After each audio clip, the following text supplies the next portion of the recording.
สบายดีสวัสดี FC มือทุกคนเด้อบ่ว่าสิเป็น FC ทางฝั่งลาวฝั่งไทยและต่างประเทศเด้อยินดีต้อนรับทุกคนเข้าสู่ช่องน้องเฟซบอมอยู่เด้อห่างหายจากการเฮ็ดคลิปไปโดนเติบเลยเนาะทุกคนเนาะตั้งแต่มือรับไปประกาศก็บ่ได้เฮ็ดคลิปให้ทุกคนได้เบิ่งเลยคิดฮอดทุกคนหลายๆเด้อเนาะก็คือมื้อนี้เนาะทุกคนเฮาก็มีโอกาสดีแล้วก็ตั้งใจมาเฮ็ดคลิปนี้ให้ทุกคนได้เบิ่งเนาะเราประสบการณ์ของน้องยูนี่แหละทุกคนเรื่องมีอยู่ว่าน้องยูได้เข้าร่วมงานเลี้ยงต้อนรับท่านอนุทินและภรรยาที่ได้มาเยือนลาวในครั้งนี้เนาะในเมื่อวันที่16ตุลาที่ผ่านมาเนี่ยทุกคน 2-3 วันที่ผ่านมาตามที่ทุกคนได้เห็นนะเนี่ยทุกคนเนาะเว้าไปไผสิปิดเสื้อว่าเฮาได้เข้าร่วมนะทุกคนเนาะ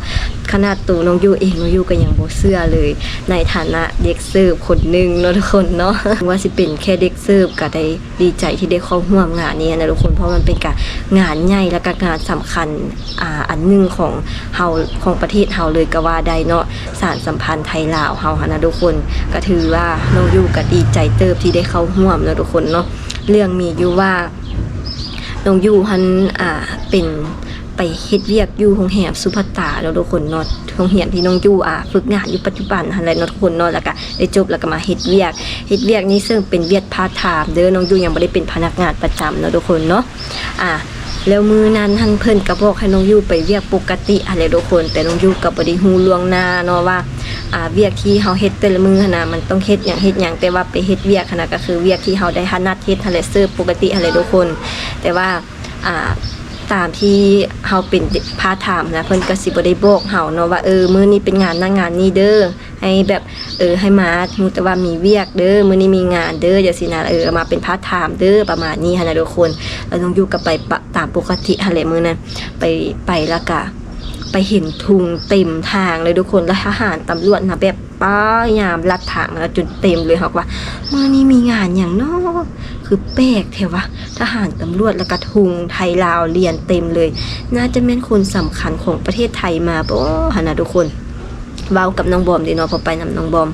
เฮาก็บ่ได้เอะใจจนไปเห็นโปรเจคเตอร์ที่เพิ่นฉายอยู่ในงานเนาะว่ามื้อนี้เป็นงานเลี้ยงต้อนรับท่านอนุทินและภรรยาเนาะจัดโดยท่านสอนใสและภรรยาของเพิ่นเนาะทุกคนเนาะในนายกรัฐมนตรีของไทยและนายกรัฐมนตรีของลาวเฮาที่จะได้ไปจัดงานเลี้ยงอยู่นั้นโอ้น้องอยู่ก็เพิ่งฮู้ได้นี่น่ะป้า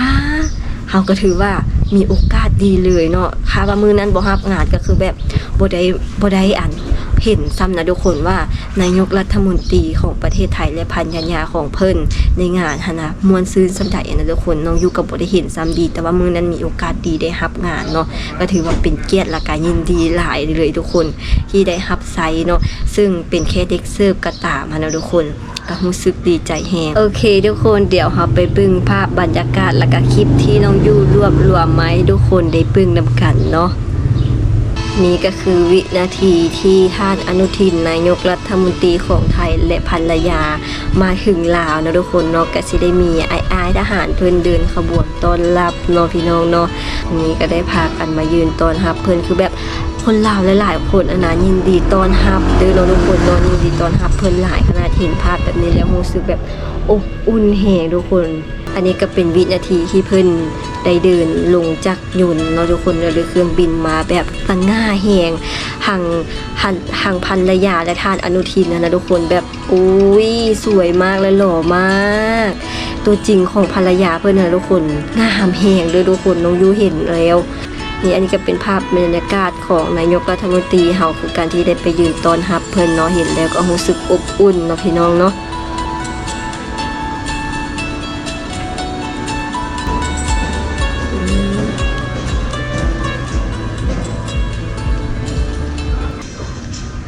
ซึ่งน้องยูว่าจะตั้งใจมาเฮ็ดคลิปนี้ให้ทุกคนได้เบิ่งตั้งแต่มือที่เพิ่นมาเพื่อเลยทุกคนได้มาสิมาเล่าให้ทุกคนได้ฟังแต่ก็ก่อนจะมีเวลาใดพี่น้องบ่แม่นเรื่องง่ายเลยก็คือแบบช่วงนั้นเนี่ยเรียกเรียนติดเลยทุกคนน้องยูได้ไปเป็นทาถามแบบเกือบมื้อทิพย์เลยนะมื้อทิศเลยนะแล้วมื้อนี้ว่างก็เลยมีโอกาสดีมาเฮ็ดคลิปให้ทุกคนได้เบิ่งเนาะคือแบบทุงไทยลาวเฮาคือแบบเรียนเต็มเลยนะตอนแรกที่เห็นนะทุกคนน้องยูก็คิดว่าแบบโอ้โห เกิดอะไรขึ้นเนาะให้จริงแม่นท่านอนุทินที่เพิ่นกับภรรยาได้มาเยี่ยมยามหรือเยือนประเทศลาวเฮาเนาะทุกคนเนาะอันนี้ก็คือเป็นงานเลี้ยงค่ำคืนที่น้องยู่อยู่ในงานเลยทุกคนซึ่งแต่บ่ได้เห็นน้องยู่ดอกเนาะทุกคนเนาะน้องยู่อยากอยู่ห่างๆไว้นึงวิดีโอนี้เนาะทุกคนก็เป็นวิดีโอที่น่าฮักแฮงนายกกับภรรยาของเพิ่นทั้งนายกไทยและนายกฝั่งลาวฟ้อนลำวงลาวด้วยกันนอนในงานเลี้ยงรับรองอาหารค่ำเพื่อเป็นเกียรติให้แก่ท่านนายกรัฐมนตรีและภรรยาของเพิ่นเนาะทุกคนเนาะเวลาเห็นคนสำคัญมาเยือนลาวเฮาเนาะทุกคนก็ได้เห็นเพิ่นพากันฟ้อนลำวงแบบนี้ตลอดเนาะซึ่งเป็นภาพที่น่ารักขนาดเนาะเพลงนี้เนาะก็จะเป็นเพลงลำวงสารวันเนาะผู้ใดเคยฟ้อนเพลงนี้เด้ทุกคนคอมเมนต์มาบอกกันเด้อเนาะซึ่งเพลงแบบนี้เนาะเพิ่นจะเปิดในงานอันสำคัญเนาะอย่างเช่นงานโดงโบหรืองานแบบนี้นั่นเองนะทุกคนเพิ่นจะเปิดให้พากันฟ้อนลำวงแล้วก็ม่วนซื่นไปนำกันเนาะ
ตอนนี้ก็เป็นบรรยากาศที่แบบเพิ่นกำลังเลิกงานเลี้ยงนะทุกคนเนาะภรรยาและก็ท่านอนุทินแล้วก็ท่านนายกลาวเฮาแล้วก็ภรรยาเพิ่นก็คือสิได้เดินทางพากันกลับนะทุกคนเนาะน้องยูก็ได้แอดถ่ายนิดนึงมาให้ทุกคนได้เบิ่งเนาะก็คือแบบตอนนั้นนะทุกคนถึงยืนอยู่ใกล้ๆก็รู้สึกตื่นเต้นตุบหัวใจป้าเขาจะอยู่ใกล้ชิดขนาดนี้เลยบ่ว่าซั่นเพิ่นว่านะคือแบบตอนที่เห็นภรรยาเพื่อนครั้งแรกนะทุกคนเขาแบบนางฟ้าสัตว์เลยทุกคนสวยมากแบบเพิ่นใส่สุดผ้าใหม่อีกสินะทุกคนอันนี้คือคลิปที่น้องยู่รวบรวมมาให้ทุกคนได้เห็นน้อยนึงตอนที่น้องยู่แอบถ่ายว่าซั่นซะทุกคนบ่ได้ถ่ายเป็นทางการ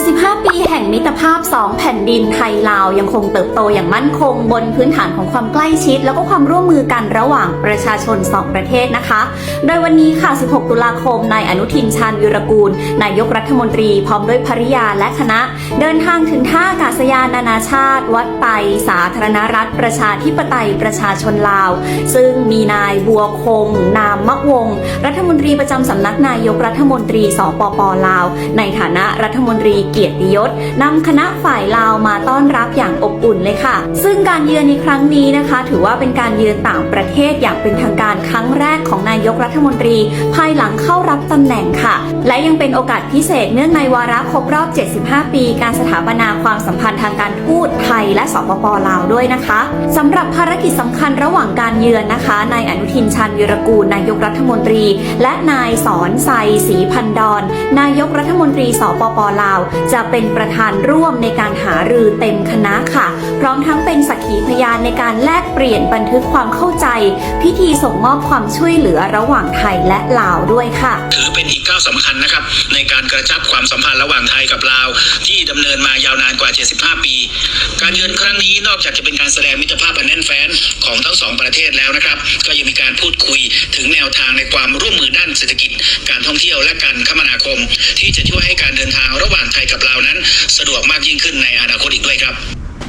เป็นจังใดกันได้ทุกคนหลังจากที่ได้เห็นภาพบรรยากาศและกับวิดีโอที่น้องยูได้รวบรวมมาให้ทุกคนได้เบิ่งเนาะเห็นแล้วก็รู้สึกอบอุ่นแฮงเนาะทุกคนเนาะซึ่งเป็นการมาเยือนประเทศลาวของท่านอนุทินที่เป็นทางการครั้งแรกและภรรยาเด้อเนาะทุกคนเนาะก็รู้สึกดีใจหลายเนาะทุกคนเนาะที่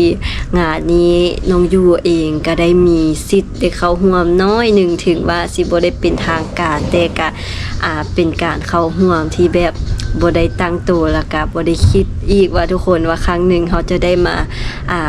ร่วมงานแบบนี้แบบของท่านในยุคแบบนี้นะทุกคนเพราะว่าระดับเฮาเองก็คือคนธรรมดาทั่วไปบ่ได้แบบ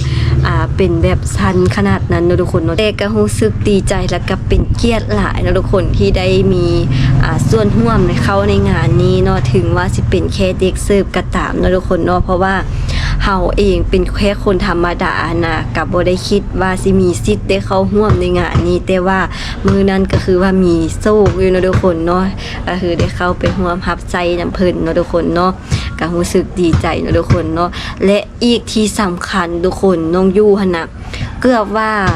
มีบุญเนาะทุกคนแต่ว่ากำบังเนาะทุกคนเนาะเกือบได้รับไซพระเทพนำอีกคือพระเทพมาลาวครั้งล่าสุดนะทุกคน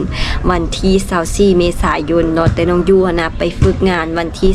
25พฤษภาเดือน5นั่นเองเนาะทุกคนเนาะก็เลยแบบแบบพัดพาดจากกันแบบอาทิตย์เดียวเฮนะทุกคนวิดเวียดกันแท้จากสันทันน้องยูได้รับไซประเทศเนาะทุกคนเนาะก็คือว่าเลยบุญมีแต่กรรมบางคือเพิ่นว่า น้องยูไปฝึกงานซาเกินไปเนาะประเทศเพิ่นก็เลยว่ากลับก่อนนะทุกคนเกือบว่าเป็นวินาทีที่แบบหลายคนแบบอยากไปสัมผัสในจุดนั้นแต่ก็บ่ได้สัมผัสทุกคนแต่ว่าครั้งนั้นก็คือน้องยูเองที่บ่ได้ไปสัมผัสนำเนาะมื้อนี้ก็พาทุกคนมาเล่าประสบเราความดีใจและก็ตื่นเต้นที่ได้เข้าร่วมงานเลี้ยงต้อนรับท่านอนุทินนายกรัฐมนตรีของประเทศไทยและภรรยาของเพิ่นเนาะโอเคนะทุกคนคลิปนี้น้องยูกับศิลาทุกคนไปก่อนเด้อเนาะขอบใจทุกคนที่เข้ามาเบิ่งคลิปของน้องยูที่ได้เล่าวินาทีที่ได้เข้าร่วมในงานต้อนรับท่านอนุทินนายกรัฐมนตรีของประเทศไทยและภรรยาที่ได้มาเยือนลาวเฮาเนาะ